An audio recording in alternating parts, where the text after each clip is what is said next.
The camel is quite popular in the States. It's unfiltered, I believe.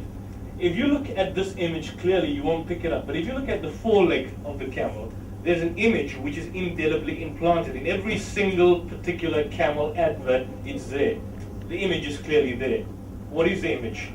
Image is of a picture of a little boy urinating. I believe that's in Rome. Brussels. In Brussels. It's in Brussels.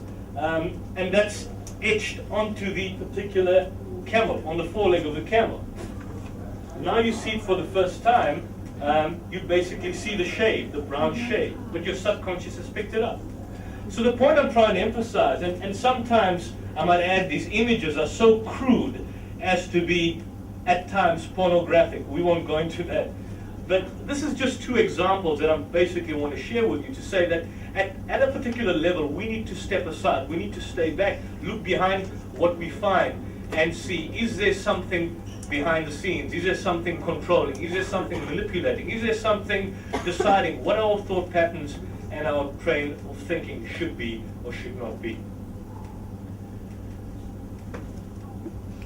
If you look at the world of journalists, we are told, and I believe we've got a journalist at the back, I'm not saying he's one of them, but if you look at journalists and editors generally, they are educated and institutions staffed by academics who owe allegiance to the corporate world for funding.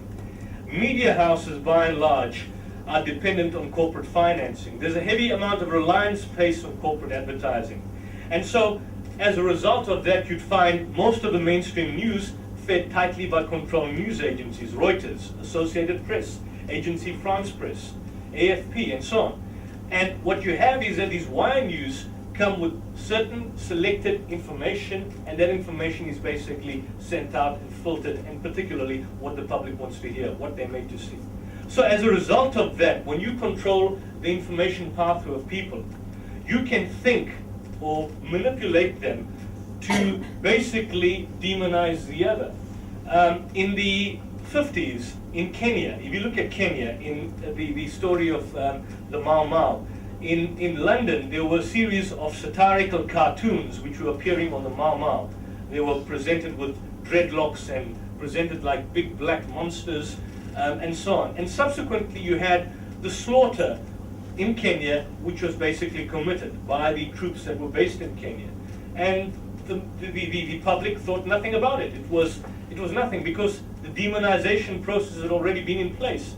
And so as a result, an innocent population, an innocent community was demonized to such an extent that their massacre could be easily justified. And when you justify the massacre, you can take over the lands, you can take over the wealth, you can take over the industry, take over their countries. This is an individual. I don't know if any of you have seen him before. Have any of you heard of him? This is a younger picture of him. He's an individual called Leo Strauss, and he trained in Germany, and he subsequently went to one of the universities in the United States. I can't recall which one it was, but I'm not so sure if it was Yale or Chicago. And one of his principles, he said, his ideology, Strauss thought that the best way for ordinary human beings to raise themselves above the beasts is to be utterly devoted to their nation and willing to sacrifice their lives for it. He recommended a rabid nationalism and a militant society model on ancient Sparta. And he thought that this was the best hope for a nation to be secure against her external enemies, as well as the internal threat of sloth and pleasure. And he says a policy of perpetual war against a threatening enemy is the best way to ward off political decay. And if the enemy cannot be found, then it must be invented. And I think when people deal with, for example, the politics of empire or the politics of the global economy, sometimes people believe that certain people adopt an anti-American stance, and yes, they do. Sometimes they do, wrongfully so. They adopt an anti-American stance and engage in reverse demonization. But we as individuals, and certainly as potential people with influence in your own communities and your societies, need to see the kind of warfare and the control of the economy and the perpetuation of a brutal system enacted throughout the world, which is affecting all of us. It's not just in America, it's not just in Europe. If you look at the trends in global politics, and I think I amplified on this a couple of years back when Professor was here, that there is a trend towards centralization of power. You have, for example, in Europe, what was once the common market, it evolved into the European Union. In Africa, you had the Organization of African Unity, it evolved into the African Union. In the Americas, there was what was called NAFTA, the North American Free Trade Agreement. There's talks about it being evolving into an American Union, and of course APEC, which is the Asian Pacific Economic Community, talks about creating an Asian Union. And strangely enough, when this centralization takes place, you find centralization of decision making, centralization in terms of enacting of legislation, centralization of currencies. Therefore, parallel to the passing of the Patriot Act in the United States, you'd find identical legislation passed in South Africa. Even though we don't have a terrorist threat, you'd find identical legislation passed in other parts of Africa, which have never had terrorist attacks and so on. So this begs the question, is there not perhaps a hidden agenda behind the turn of global events? Is there not perhaps an incentive on the parts of those who basically hold the mantles of power to further curtail the civil liberties of society? Because the best way to control society and manipulate society, you enact rules, you enact legislations which control the masses. A couple of years ago, in the conspiracy theories realm, there were talks about microchipping, creating a microchip population. You'd see the X-Files and you'd see all these kind of science fiction movies talking about creating a microchip computer. But now you see in the mainstream newspapers, you're talking about a company called Verichip tagging prisoners in certain aspects of the United States, tagging, for example, sheep, talks about tagging children in case they don't get lost, and so on. So what's happening to our society? Are we giving up our freedoms, or do we want to allow people to take it away from us?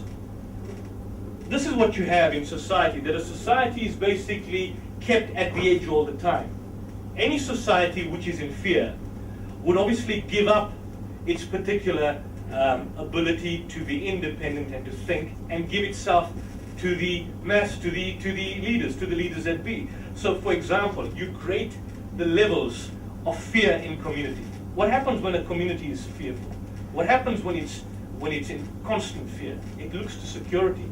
And sometimes when you look for security to certain people, do they actually offer you that security? Or do they take away part of your being? And sometimes these are the images which you do not find. You don't find in the mainstream media. For example, this is a little girl that is killed in Iraq.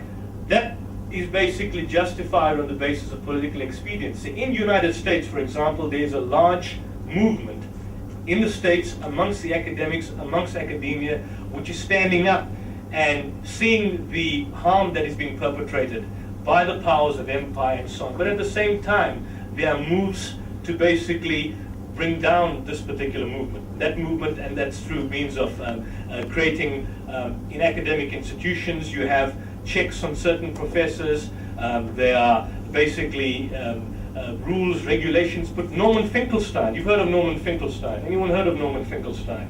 He was kicked out of DePaul University. He was a descendant of parents who had survived the Holocaust. Yet he was kicked out of his university, fired for criticizing Israel. What kind of society are we creating if we do not allow self-critique, we do not allow the ability to challenge what's going on around the world, challenging injustice, whether it's committed by Israel, whether it's committed by the Saudi monarchy, whether it's committed by the Taliban in Afghanistan, challenge all kinds of injustices that are taking place. Maintain an equal status, justice, truth, morality. They don't have any necessary label. These are some of the prodigies I was talking about, which Leo Strauss were basically influenced by Leo Strauss. We don't have time to amplify on this, but if you check up a website or go to Google, type in Rebuilding America's Defenses, and it's called the Project for the New American Century. Some of the rules and items that are contained in this policy document affect you as Americans. It's talking about introducing, for example, checks on society, having patrols walking the street, passing legislation which can allow people to check your bank records, can check which sites you visited, can check who you email, can tap into your telephonic conversations. This is something which affects all of us as people, as human beings. We find the same kind of thing happening in parts of Africa, in Europe, in parts of the United States, and you people would be the best to be in the forefront of challenging that from becoming a reality. Because fascism can take many manifestations. It doesn't necessarily need to be an overt form of dictatorship. Covert forms of dictatorship are far more effective cases of fascism than an overt one. And so you will be at the forefront of basically this chap, and I just threw in this picture. You probably heard of him. He was also one of the prodigies or one of the students of Strauss who were basically influenced him. He's a chap called Henry Kissinger. You've heard of Henry Kissinger. There's something about them, they look like nose pickers, but Kissinger, if you look at his background and the wars and the struggles that took place in Cambodia, where he's wanted for war crimes, and certainly the Hague basically also wanting to have him tried. But these are the kind of individuals that are holding the mantles of power. In South Africa, we had someone called Jacob Zuma. He was liable for tried in a court of law for rape. There were allegations of corruption against him, and he's now president. If you look at the policies being enacted by the South African government, a neoliberal policy, poverty has exacerbated over the past 10 years. Since the advent of democracy, there's been more people evicted now than at the heights of apartheid. So that begs the question, what are we doing? How are we changing society? How are we using the ethical paradigm that is found in Christian values and in Islamic values to reshape and mold society accordingly? Because secular society doesn't care whether you have your churches or whether you build your mosques or whether you build your temples. They can accept a position of relativism. It's when we want to shape society, when we want to really challenge the injustices affecting us. If, for example, one has to leave the house and one goes to the mosque and prays and comes back, and you see yourself in a society which is enmeshed in pollution and injustice, and you do nothing about it, then what have you achieved? Because part of the spiritual quest in Islam, and I would assume in Christianity, is to confront the injustices in society. Part of the spiritual quest would be to tackle what we see around us. What would Jesus have done if he was here today? Would he have simply supported free market capitalism? What does the parable of the Good Samaritan tell you?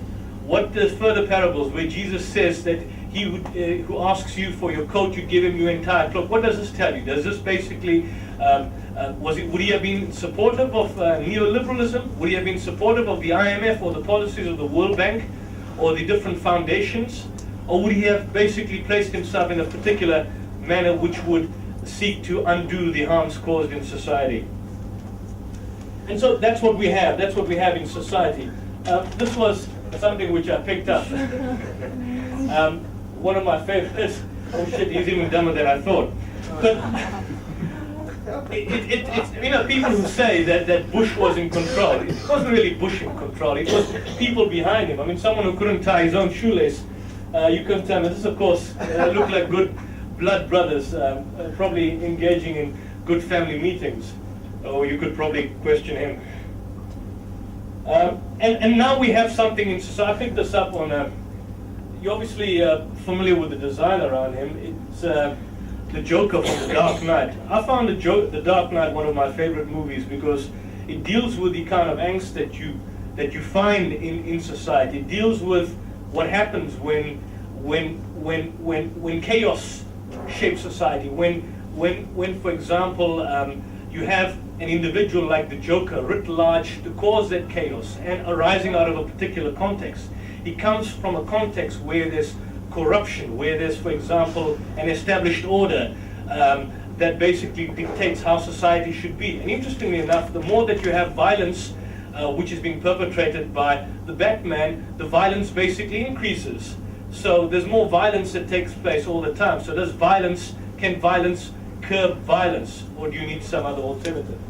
But that basically raises a number of questions. That the fact that Barack Obama is in power doesn't necessarily mean that you'd necessarily have a change in government. The fact that Jacob Zuma replaced Thabo Mbeki doesn't necessarily mean that the policies enacted would be different. It could sometimes be a continuation of the same policies. Sometimes the powers that be are essentially the same. People like Zbigniew Brzezinski, who was a mentor of Osama bin Laden in the 1970s, late 78, when he created those training camps of the Mujahideen, one of the prime backers behind Barack Obama in the recent election. This is quite interesting. Dad, I'm considering a career in organized crime. The father says government or private sector. And that's essentially what some people see about politics and politicians in general. They say that politics might not be the oldest profession, but the results are essentially the same. Someone said that the word politics comes from two words, poly meaning many in Latin and ticks meaning blood-sucking insects.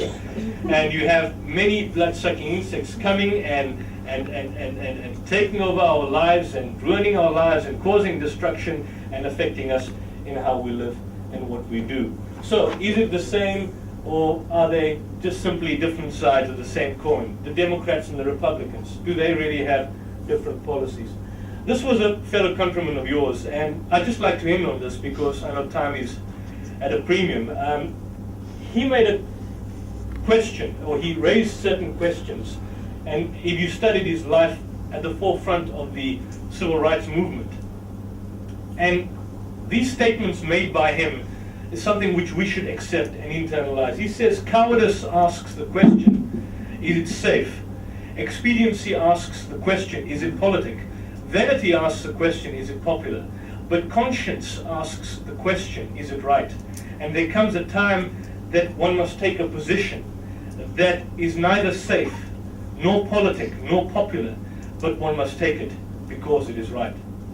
And so therefore I appeal to all of you that in whatever endeavors you engage with in life, in what you do, in how you gear yourself up in society, the main point is that have these principles behind you. If you have these principles behind you, you can't go wrong. You know, there was a saying which goes like that. You know, first they came for the Jews, but I never spoke out because I was not a Jew.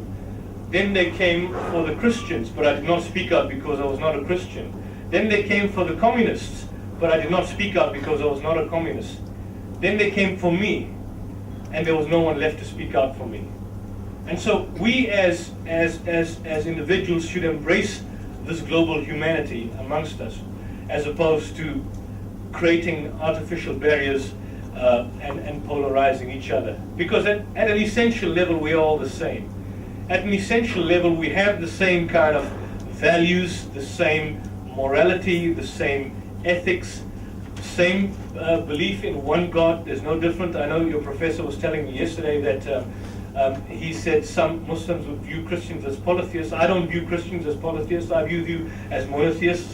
There's a lot of similarities, more so between Christianity and Islam than there is amongst many other faiths. Lots of similarities between Judaism and Islam.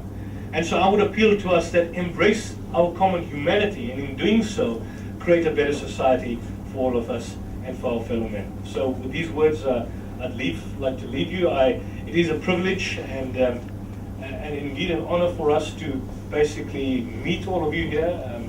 We hope you enjoy your stay here. I believe you're leaving on the 29th of January. And I hope with these little words that I've basically shared with you, I know it's not necessarily politically correct, but I'm very politically incorrect, even in my own community, even in the Muslim community as well.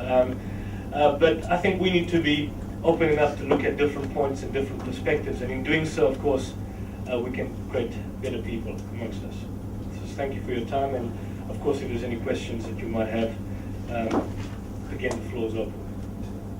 Thank you.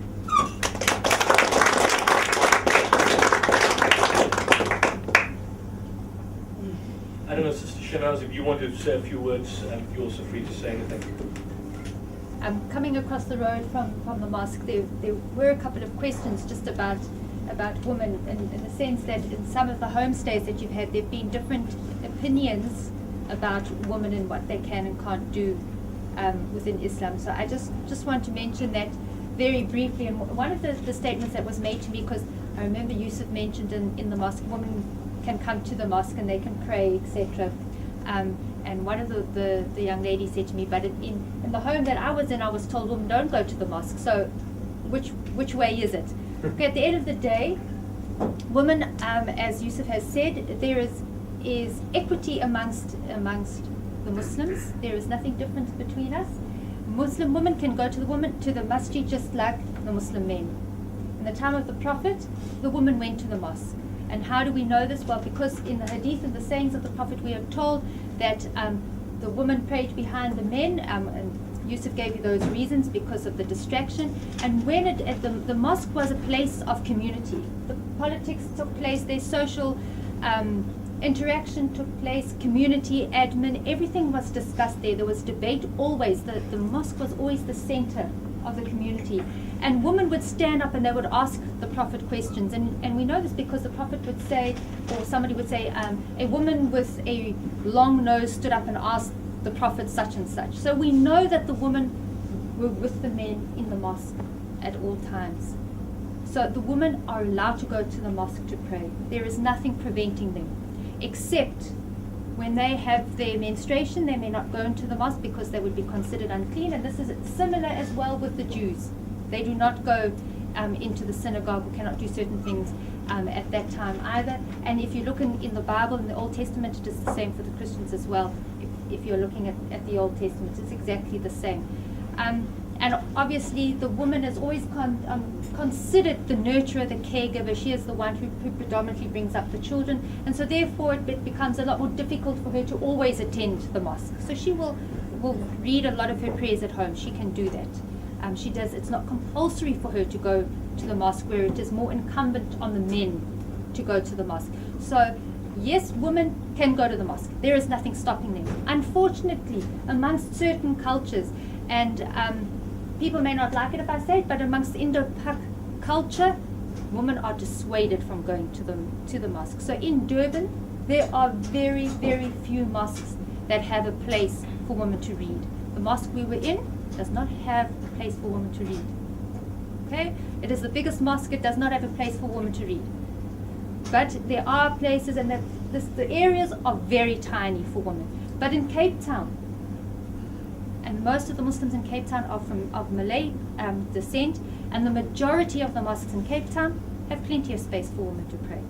That is the difference. And that's, once again, it is the cultural overtones that come into it. And very often it is the cultural overtones that cause the problems within Islam, because we then have these skewed ideas and skewed opinions of what is and what isn't. And that causes enormous problems for Islam. And that is where we get things like, for example, in Afghanistan, where the Taliban said the women have to cover their faces and they can't work and they cannot teach and the girls cannot go to school. That is a load of rubbish.